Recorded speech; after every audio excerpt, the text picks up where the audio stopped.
Arsenal didn't just win tonight, they announced themselves in Europe. 4 games, 4 victories, all clean sheets. A very lovely 3-0 demolition job led by a man who came to fill in for Vitor Gyökeres. Welcome, Mikel Merino.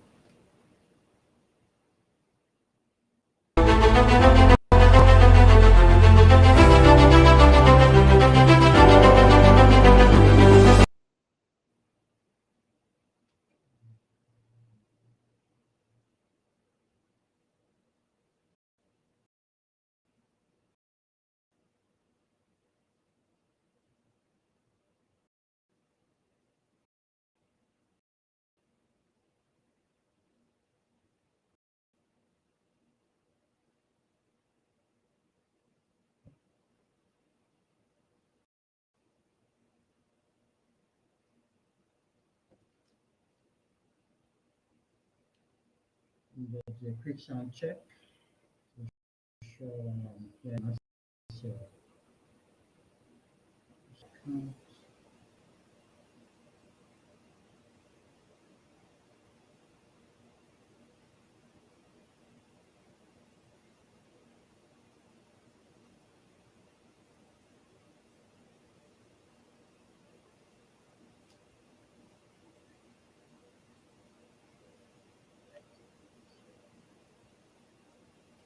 hello.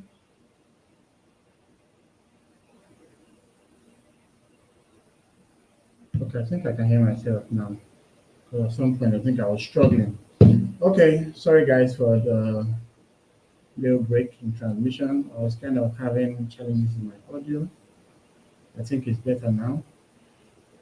So we're here again to just have a quick night stream. Typically when we play our games in the Champions League, it's always fun to take some time out to have a nice recap of the games we've played.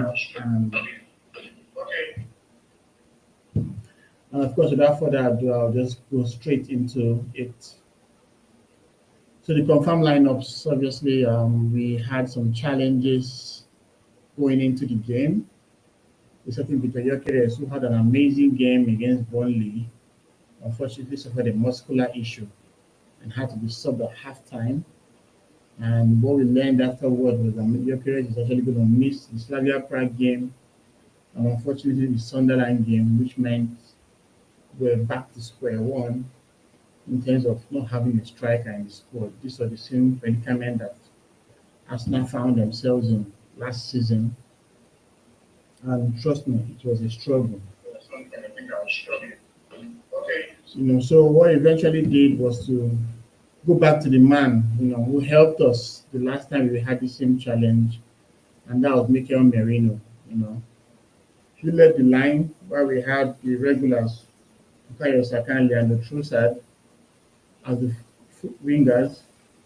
Mendy was obviously was already suspended, so it's another came around to play the holding role. One area obviously had a good start as expected. I was very scared of Declan Rice in the sense that he was a yellow card away from missing the Bayern Munich game. But due to the paucity of options in the squad and the ability is playing so many games, Rice had to start. Obviously, he has a very strong engine. I actually thought Miles Lewis Kelly would get the nod this time, but Arteta favored Piero Hincapié as the left back, while the regular three, Gabriel Saliba and Timber, completed the back line with David Raya in goal. And for Slavia Prague, they opted to go with a 3-4-3 setup.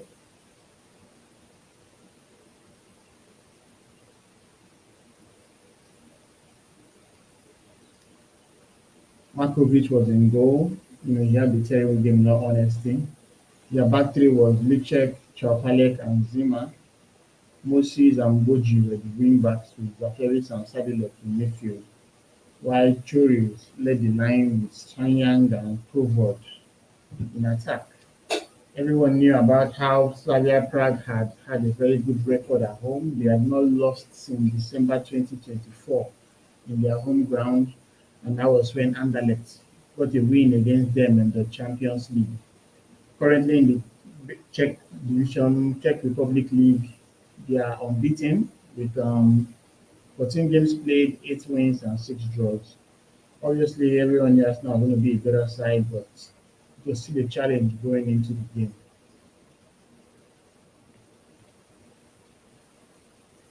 So the first half was very interesting. Arsenal played very well as you'd expect, had some early chances. And the first goal of the game came from a VAR check. I think it was the corner kick that was played, and the ball was, I think it was the captain Grove, yeah, the ball hit his hand in the box, So it was quite a long check for the VAR, but the ref made the right call. And with Gyökeres now around, upstep Saka, to side foot his penalty to the bottom corner. It was a very, very good penalty by the Arsenal captain on the night. It was good to see Saka lead the line. Odegaard still out injured. Him being the vice captain just shows how much he has grown on this squad. And of course, him being a talisman, I was not surprised when he smashed in the penalty. He was having a good game up to that point, but that was actually what gave us that confidence to go into this game with all we needed. According to the stats, Arsenal had 14 shots, Slavia Prague had 9 shots. Arsenal had 8 shots on target, while Slavia Prague had 1. I think the fans wanted to go into riot that Slavia Prague had the shots on target. Right now we play with average shots on target, and that's something we're quite used to. But it was good to see Arsenal take the lead from Bukayo Saka. No Yorkers, no problem. Mikel Merino, well, it's just quite funny to see how football works. When Merino came in as a sub for Gyökeres against Burnley, our attack fell so flat. Yes, he had that chance he created for Nogard when Nogard fired a shot that was saved by Dubravka. But the energy that Gyökeres gave us when he played that game against Burnley on Saturday was a far cry from what we were seeing from Merino.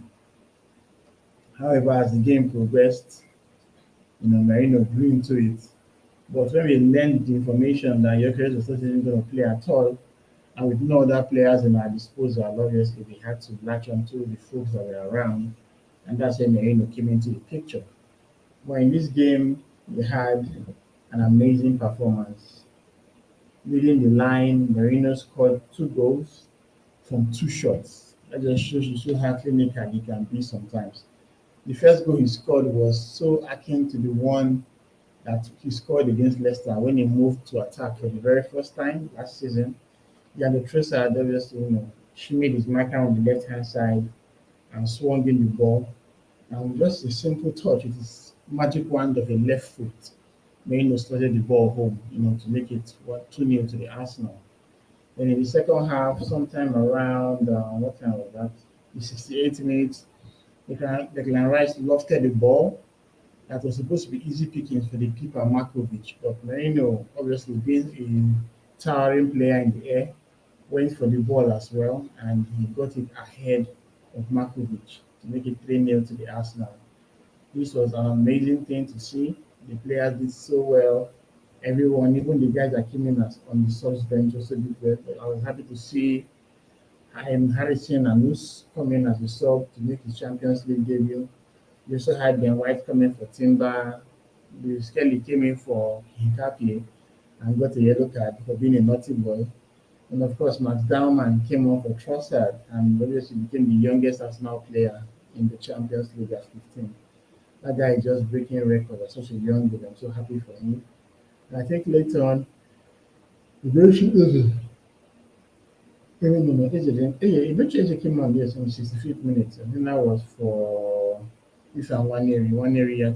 I can be kind of struggling in the game though. But it's all good. I'm just happy to see all the lads do what they do. And of course, 16 games played, 3 goals considered. I think this is getting ridiculous. There was a record that we had 7 in a row, and we're going to break a record that has been there since 1903, some crazy number like that.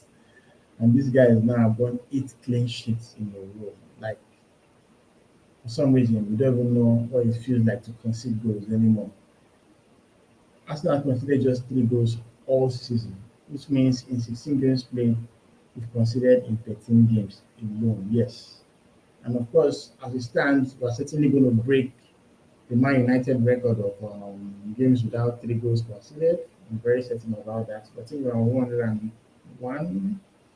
My money is on 106 or something like that. I think this Arsenal squad is amazing defensively.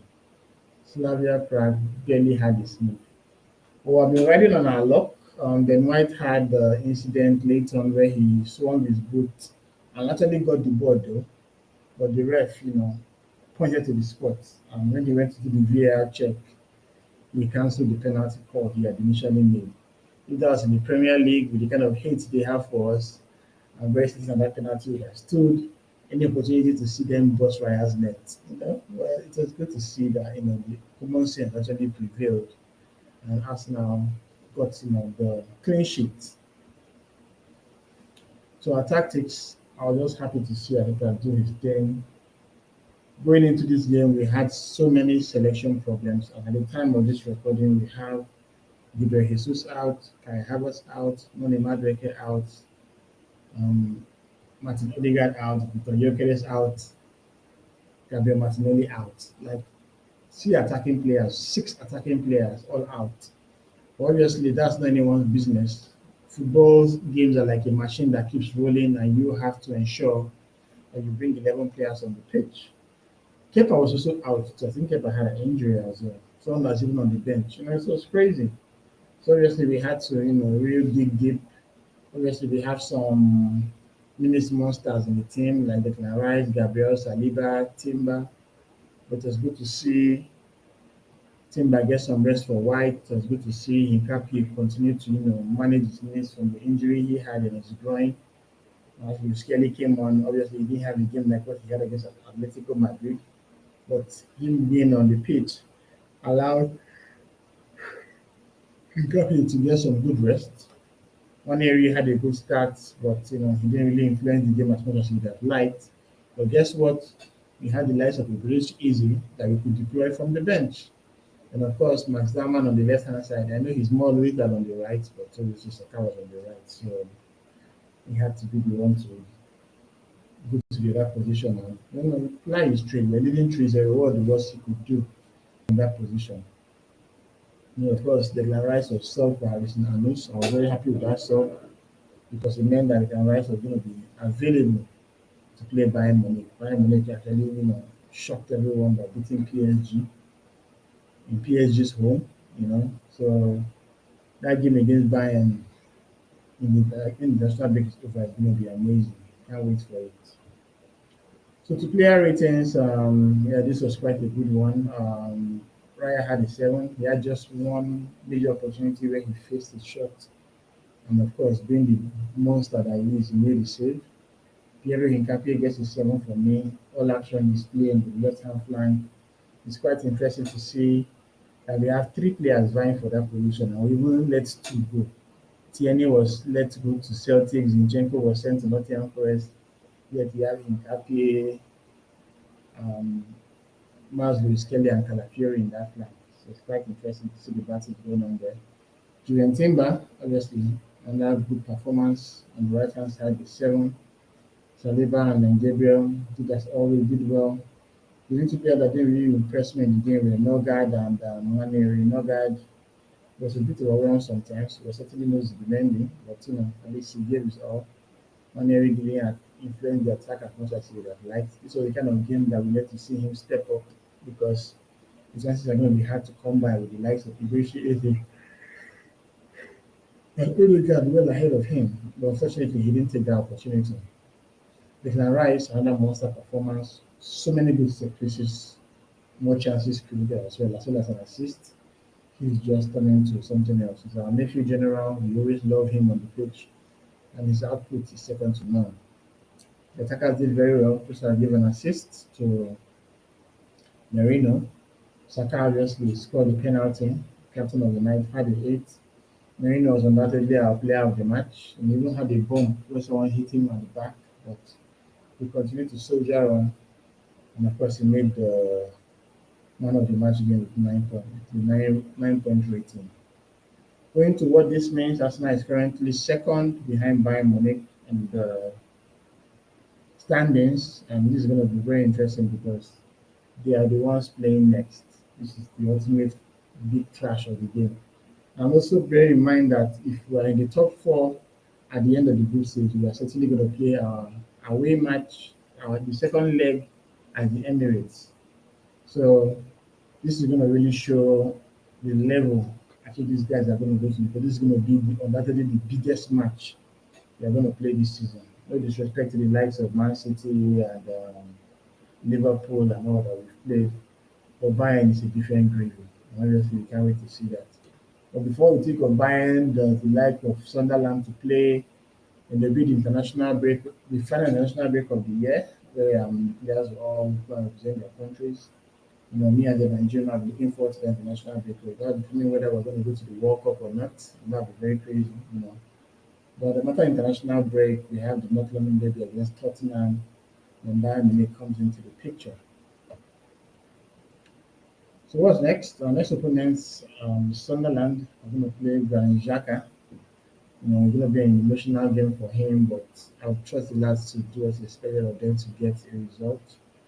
It's just a couple of content to cover before we get to the Sunderland game, match previews, one or two exclusives, and of course the game itself, the match reactions, and just keep going. This is a machine that never stops because it's Arsenal. I'm very grateful for everyone that been part of me, part of this journey with me as we head toward 2,000 subscribers. Um, so that's pretty much it. On that late stream, it's 11:19 here in Lagos, Nigeria, as always. But you just have to cook that stream. Yeah, we have my man TG. It's always good to see you, bro. Thanks for coming through as always. You know, you inspire me. One of the best Arsenal YouTube channels out there. You guys should all check True Buna. He's one of the an amazing lad, Josh. I know him on the personal note as well. So it's just good to see how things are out. We're gonna have a simple time this weekend against Sunderland. Obviously, we have our clean sheet records. We still want to keep chasing. We still have, the chasing pack, because right now it looks like Man City and that robot they have on the striker, and Haaland, are stopping. But I'm happy to know that Liverpool has won their last two games against Aston Villa, against Real Madrid. So this would mean that the game against Man City would be a very hot encounter, and I'm really, really hoping for a draw, because if we get a draw and we beat Sunderland, where would that take us? Let me go check the table real quick. So right now we're on 25. Man City is on 19. Liverpool is on 18. So that's 6 points. So once we win Sunderland on the Saturday evening, we go to 28. Which means to be 9 points ahead of Man City. So we really need Liverpool to actually draw the game. Yeah, I don't want Liverpool to win. Nah, let them draw. That will be the best result for us. Because when they draw, we'll not be 8 points ahead of City. When it's international break down. But let's not get ahead of ourselves. There's so much football to be played. All right, guys, I think I'm done for tonight. Um, Thanks for being part of this channel. Don't forget to like, subscribe, and follow us at all of our Arsenal for more Arsenal content. Come on, you gunners, keep racking in them clean sheets.